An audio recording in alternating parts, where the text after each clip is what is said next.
Então, vocês vão ver, eu vou ler aqui para vocês agora um editorial que eu acabei de escrever para o Diário do Comércio, e eu creio que isto, vamos dizer, esta noção da verdadeira natureza dos conflitos na esquerda ficará bem clara a partir disso. O editorial chama-se A Competência dos Incompetentes. Não faltará, como nunca falta, quem atribua o monstruoso acidente do aeroporto de Congonhas à incompetência pura e simples. Mas a incompetência do governo federal, nessa como em muitas outras áreas, não é nem pura nem simples. Ela é o efeito da dupla agenda estratégica que orienta todas as ações do esquema petista já desde antes da sua ascensão ao poder. Nas semanas que antecederam as eleições de 2002, só 3 pessoas na mídia anunciaram a formação da Aliança Revolucionária Continental Lula-Castro-Chaves. Resultado: eu perdi o meu emprego, o analista estratégico Constantine Menges foi xingado até a enésima geração e o herói cubano Armando Valladares foi rotulado de picareta. Menções ao pequeno eixo do mal foram declaradas anátema. Nos debates nominalmente destinados a informar o público sobre os candidatos em que iria votar, nem mesmo os adversários de Lula quiseram tocar no assunto. Dos entrevistadores, só um, Boris Casoy, ousou perguntar algo a respeito e, mesmo assim, muito educadamente, muito discretamente, quase pedindo desculpas. Lula mandou-o calar a boca.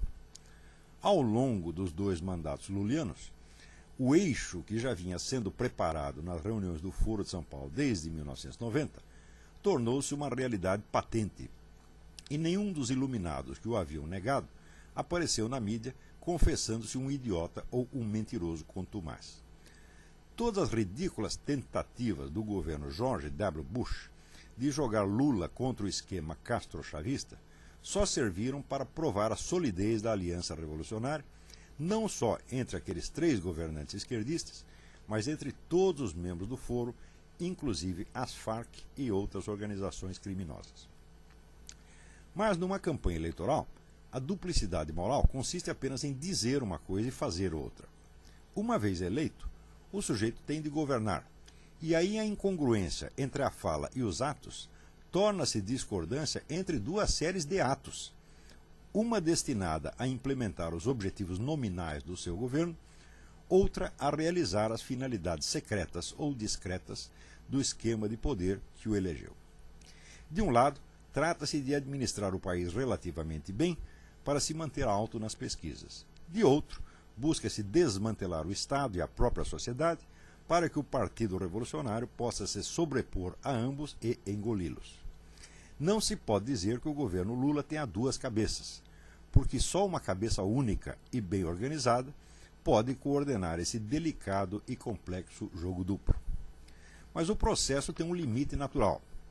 Não é possível desmantelar o Estado e manter o governo funcionando, nem anarquizar a sociedade e continuar indefinidamente dando a impressão de ordem e progresso. Mais dia menos dia, um dos lados vai ter de predominar.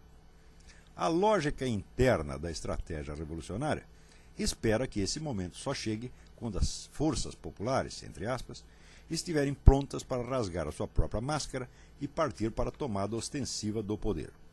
No segundo mandato de Lula, porém, o limite natural do processo foi atingido antes disso.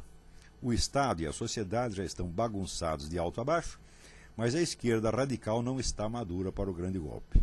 Nada funciona, nem mesmo a estratégia revolucionária. A velha ordem morreu, a nova transformou-se num gigantesco aborto. Que fazer? Perguntaria Lenin. E responderia: se não for possível adiar o desenlace, deve-se tirar proveito revolucionário do aborto mesmo, lançando as culpas dele no adversário. Não existindo adversário, a parte mais comprometida do esquema revolucionário deve ser ela própria jogada às feras, acusada de traição e direitismo. Isso já começou a acontecer.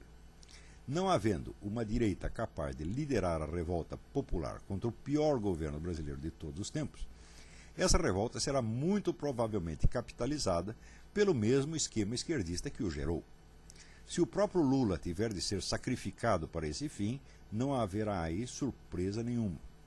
Criar o fantoche custou caro, mas quem vai pensar em economizar dinheiro numa hora dessas? Então, essa duplicidade de estratégias do governo Lula, uma estratégia destinada a conquistar a popularidade, tá certo? E a outra, a desmantelar o Estado e a sociedade para aumentar o poder do esquema esquerdista, de modo que este acabe engolindo o Estado e a sociedade. O Estado ele já praticamente engoliu inteirinho. Essa duplicidade ela emana da situação característica do que eles chamam de governo de transição. Quer dizer, um governo de transição para o socialismo, ele não pode ir totalmente para um lado, nem totalmente para o outro. Quer dizer, ele não pode administrar seriamente o país, porque daí ele vai consolidar a ordem estabelecida. A ordem, o governo constitucional democrático, etc, etc. Também não pode destruir tudo de uma vez, porque senão ele será prejudicado nas eleições. Então ele tem que ficar nesse jogo meio a meio. A esta duplicidade se acrescenta uma segunda duplicidade, que é a tradicional estratégia da pressão de cima com a pressão de baixo. Você vê que ao longo dos últimos tempos, o governo tem lançado uma série, vamos dizer, de novas legislações e regulamentos que oprimem o cidadão por tudo quanto é lado. São regulamentos desarmamentistas, trabalhistas, ecológicos, gaysistas, tá certo? Africanistas, criancistas, etc, etc, que se você for ver direitinho, cada cidadão brasileiro estará sempre fora da lei, porque algum desses regulamentos vai pegá-lo.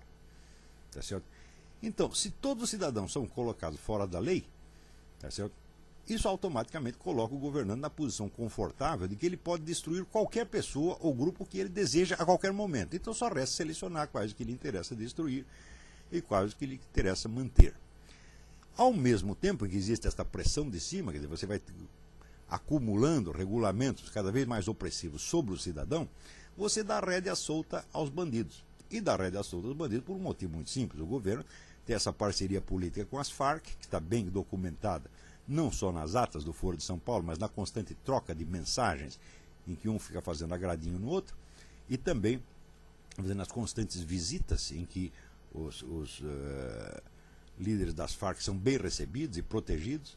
Se mostra, por exemplo, nessa recente iniciativa do PT, e tão logo foi preso o representante das Farc, que houve uma mobilização nacional do PT para soltá-lo, exatamente como aconteceu com os sequestradores de Abílio Diniz e Washington Oliveto. Quer dizer, isso já basta para mostrar a articulação entre organizações legais e ilegais. Então isso quer dizer que o que acontece na área da segurança não é que o governo é omisso, não, o governo está agindo, ele está agindo a favor da bandidagem, porque isso lhe interessa. Agora, também lhe interessa eliminar 2 ou 3 quadrilhas que são concorrentes das Farc. As Farc hoje já têm praticamente o monopólio do tráfico de drogas no Brasil, tá certo?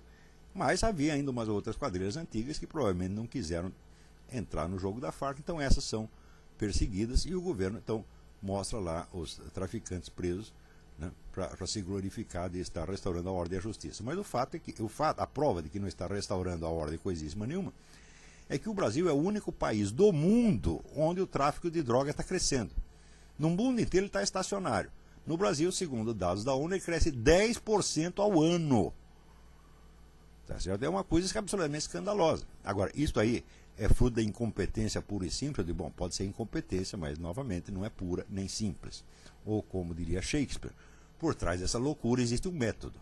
Quer dizer, é uma irracionalidade aparente, ocultando uma racionalidade muito funcional, só que não destinada a cumprir os objetivos nominais, e sim destinada a cumprir os objetivos da Revolução Continental.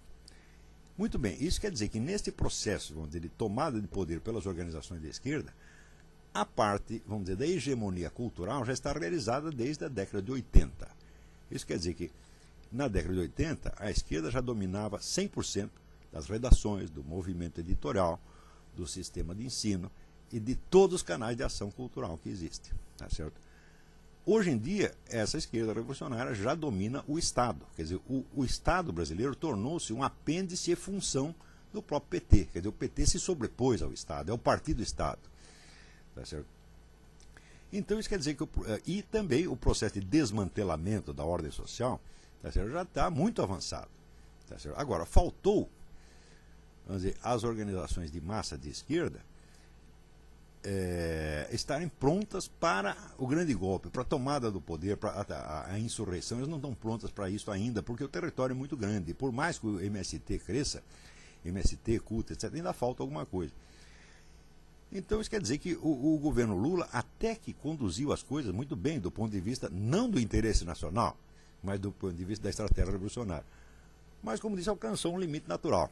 Quer dizer, está chegando o ponto de ruptura entre a ordem e a desordem, tá certo? Antes de que o aparato insurrecional esteja pronto para entrar em ação.